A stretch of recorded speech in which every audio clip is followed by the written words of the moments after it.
Respect wildlife. This one is super important. So with all of us super eager to get outside, we want to make sure that we still are respecting all of our friends that live in the outdoors, which is the animals.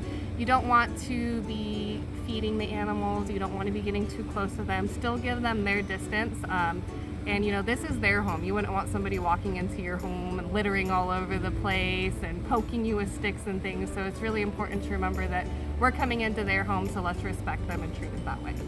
All right, so we were just talking about the 7 Leave No Trace principles, and one on there was respecting wildlife.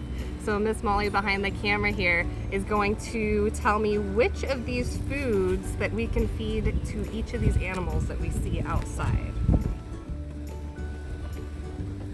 Let's try the pizza with the bear. Okay. And the fruit with the fox. All right. And the seeds with the bird.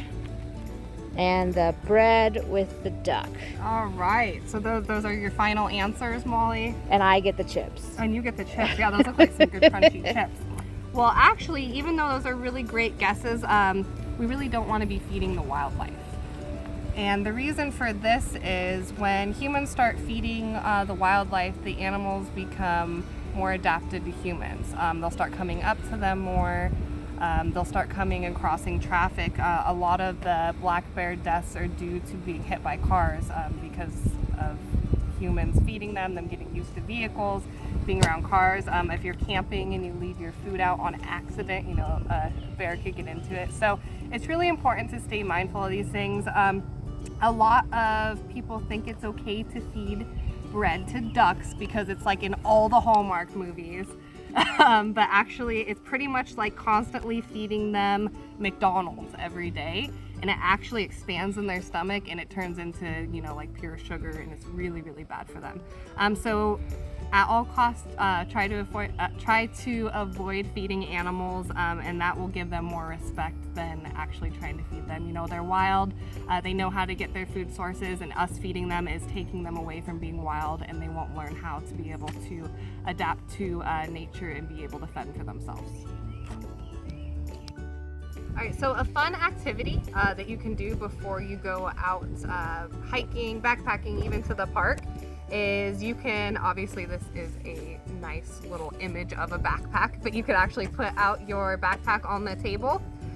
You could open it up and you could print out a picture and the weather of where you're going to be camping or hiking for the day, so you kind of know what to prepare for.